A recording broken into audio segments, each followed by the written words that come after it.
So I know that the hot mess technique has been around for a while, and I've seen one other video on doing specific colors, mostly a rainbow of colors, so that you get specific letters to be specific colors.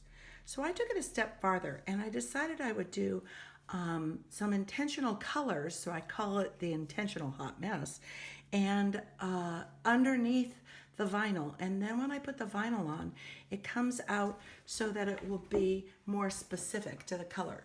Here's a finished product of one that I did, and this is just a hot mess that I did with specific colors. Here's another one that I did, a little bit more like the quick example I'm going to do today. And I love what it looks like underneath because I get specific colors for specific areas. In order to do that, I always cut out my vinyl first, and then I look at it, and then a lot of times I'll take a printout of the same thing that I'm going to use my vinyl, and then I can either dab around with the paints I'm going to use, or I can take a pencil and even lightly pencil in where I want the colors. So now all I have to do is paint my canvas in the hot mess style and then let it dry.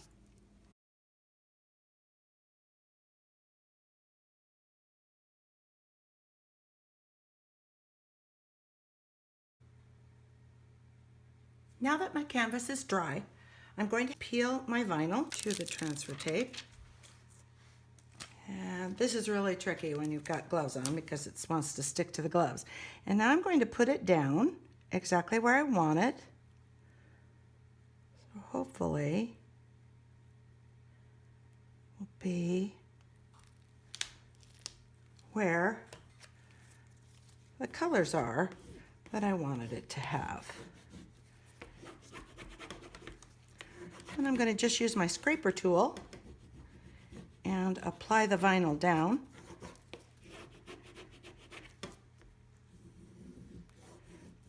I use 651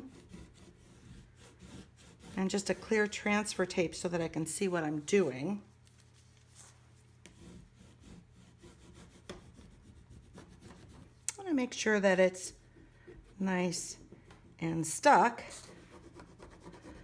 so that when I peel the transfer tape back off, it sticks to the canvas with the acrylic paint on it.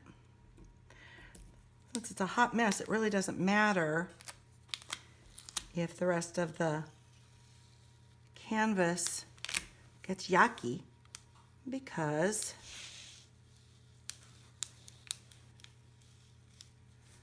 it's going to be covered over with a top coat. And there you can see that I have my vinyl on it. Now, what I do from here is, before I paint, and just so you know, I'm a spray paint fanatic on all of my projects. I only use spray paint. But before I do the spray paint, I am going to take either a very hot hairdryer, which I have a heat gun, so I use the heat gun instead, and I'm going to make it so that the vinyl, it's not unsimilar to if you had a heat press, which I do not have. I'm going to make sure that it's stuck down to the canvas. And I do that, I did this with a group of girls, and I said, so you do the heat gun, and then you push it in place and burn your finger. And so, not literally, but, so I go ahead and do that, and I press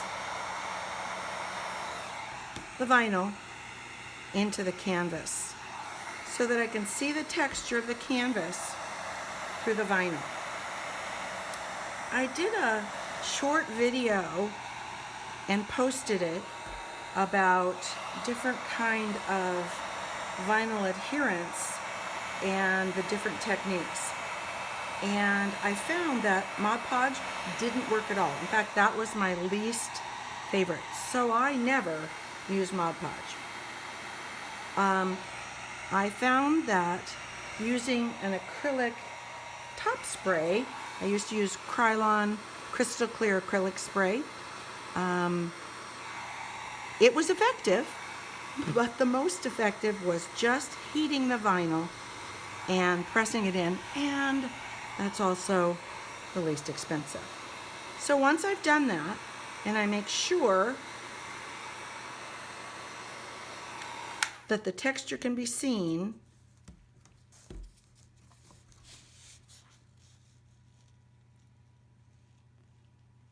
in the vinyl, now's the time I spray paint.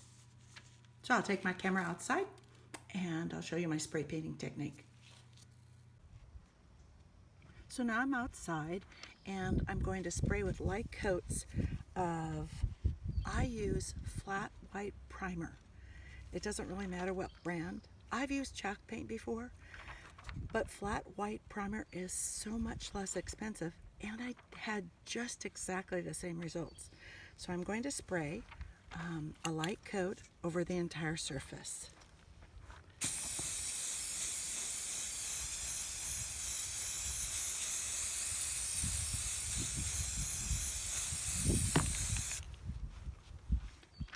So I usually wait maybe 5-10 minutes in between coats. The particular can of paint I'm using today is Rust-Oleum Flat White Primer, and it says that you can recoat within a very short amount of time. And so it dries to the touch in 20 minutes. So now I'm gonna wait and come back, do another coat. By the way, if you want your color, if you're doing a regular hot mess, and you want your color to show through, you only need to do this one coat. But since I want a totally white top so that just my flowers and leaves show through, I'm going to do it a couple of times. This particular hot mess only took 2 coats of spray paint. And so now that it's dried, I brought it indoors again, and I'm going to peel away the vinyl. Using a weeding pen, I pull up the vinyl.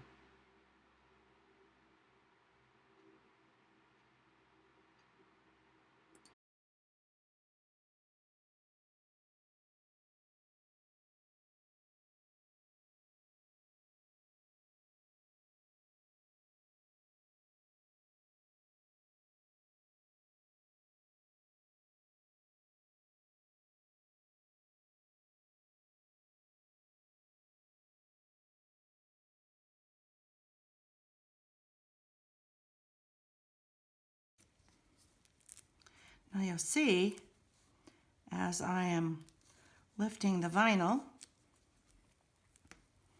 that all of the lines came out beautifully. It's my favorite part.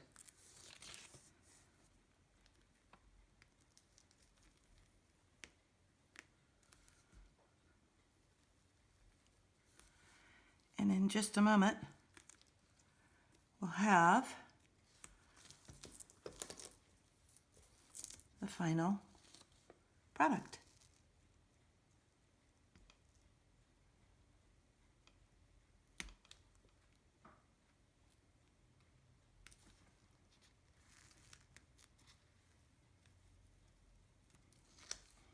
There's one of the little forget-me-nots.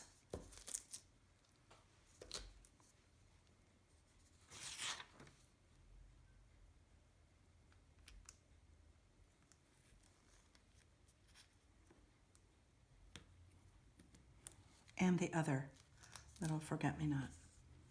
And then this one is finished. So from here, I either frame it. Here's a different one I didn't show you. So this is a framed hot mess, intentional hot mess. And I showed you the other 2 at the beginning. Or sometimes I buy the little easels, just little wooden easels, and I stand them up. And that's my finished product. And that is how you do an intentional hot mess with no bleeding.